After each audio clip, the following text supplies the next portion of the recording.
another is the dropping of leaflets to warn civilians of the military vulnerability of their area or of impending airstrikes.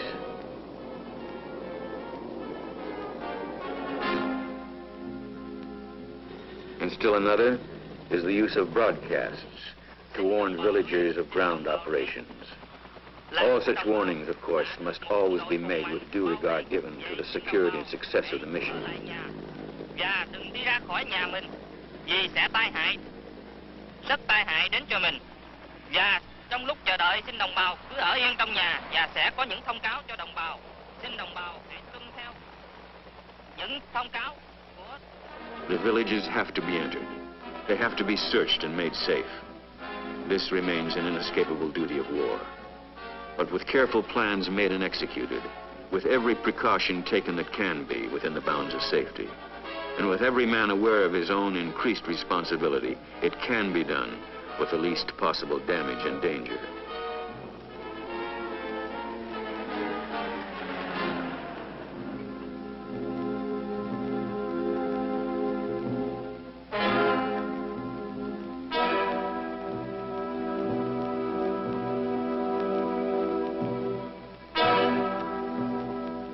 Operations planned in coordination with the country's province or district chiefs help smooth the path the rest of the way.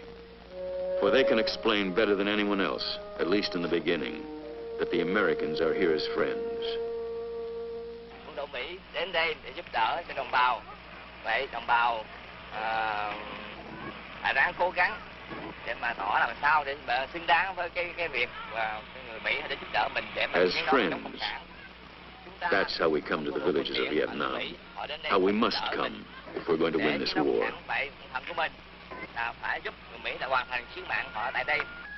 Friendship is one of the most basic gifts a man can offer.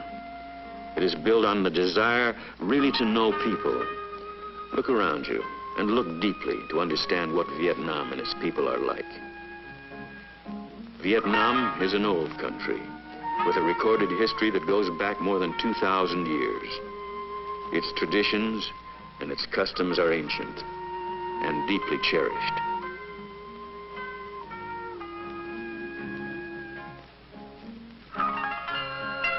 The Vietnamese himself, humble peasant though he may be, is the inheritor of this old tradition, and anyone who would claim his friendship must understand that about him. He must know and respect the fact that he looks on the world in a very set way, defined and shaped by long tradition. It is a world that lies always close to the soil and the elements. His village is more than his home. It is his universe, and he seldom if ever leaves it. The values which shape his code of behavior are his most precious possessions, and they are honored ones. Dignity, self-control, respect for elders. His family is all important to him, all his family. Not only those immediately close to him, but distant relatives as well. Those living, those dead, and those in generations yet to come. Regard for the family is the center of his religion. Although many villages in Vietnam like this one are Christian, the majority are Buddhist. Whichever it is, the place of worship in the village is the focal point of community life. Knowing these things about the Vietnamese people and understanding the importance they have in their lives will help in establishing the friendship that is so crucial to our mission, since knowledge is the foundation of friendship.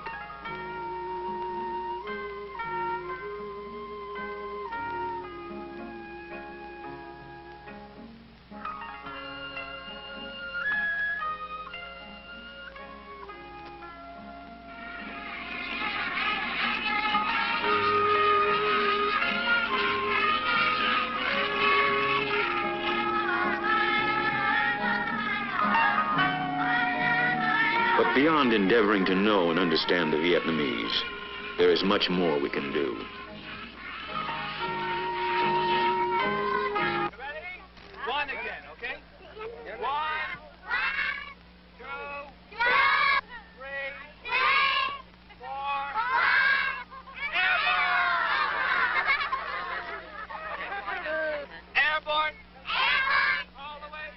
The ease with which the American fighting man establishes rapport with the children in the lands through which he travels is an enduring part of his legend.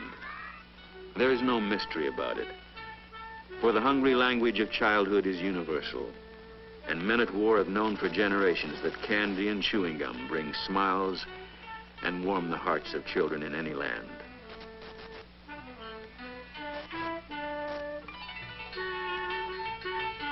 But there is more to this legend than candy and color.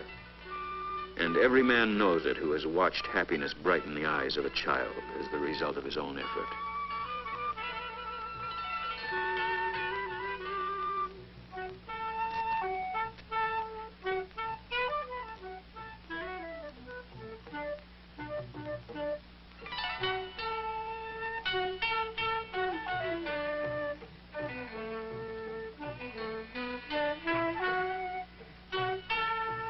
It does not always happen quickly.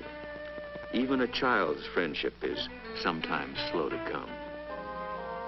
And how much more true this is of people who have known bitterly only the brutality of war and warriors, and who can escape only behind thick walls of silence and suspicion.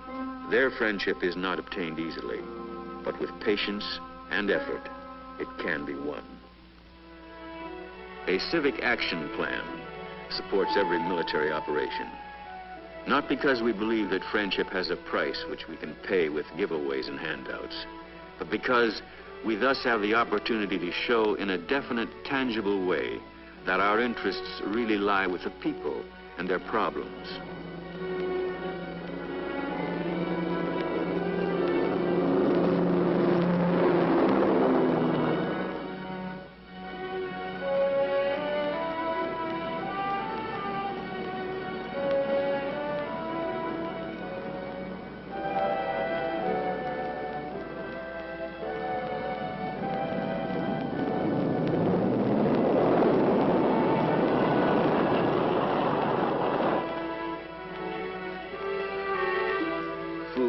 Sometimes clothing supplied by the various aid agencies are often as important to take on combat operations as any other kind of cargo. They are not lightly given, nor are they lightly received. To people who live always on the edge of want, whose days blend into a continuing challenge to wrest enough from the earth to still their children's hunger, such gifts are deeply important. And the gesture of giving becomes deeply meaningful.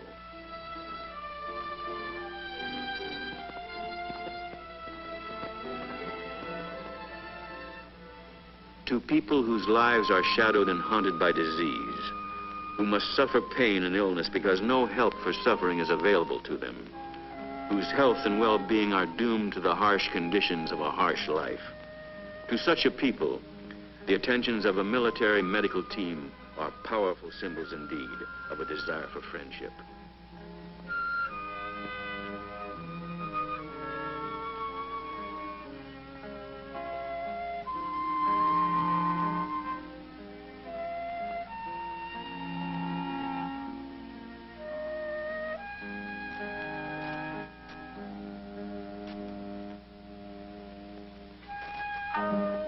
Even soap, in a community which has none, and therefore is vulnerable to the ravages that such a simple item can prevent, becomes a weapon with almost magic powers.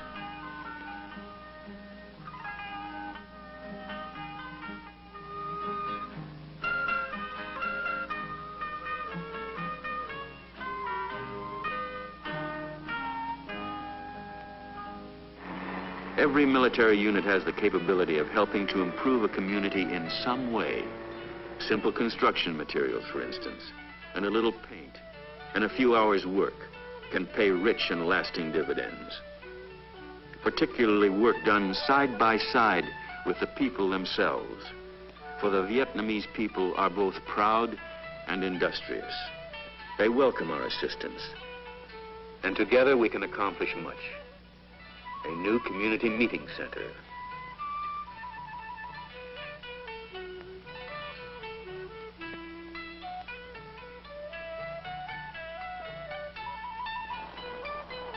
A place for the children to go to school. A new face for the house of worship. A well, a bridge. These can work for us with wonderful effect. Helping the people to gather in their precious rice crop and protect it from the vietcong, as these Marines are doing, can be as important as any military engagement. For all this is evidence which will stand as lasting reminders that the Americans who came this way as allies of their government came as friends.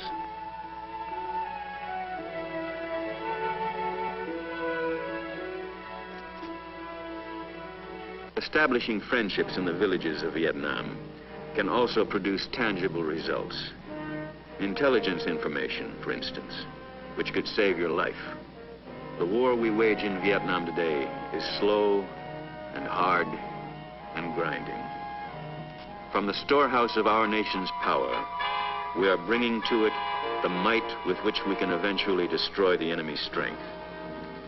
From reservoirs of compassion and generosity, we bring a spirit and a demonstration of friendship, and these too become weapons, as powerful as any other in this war, which is a contest for the hearts and the minds of the people of Vietnam.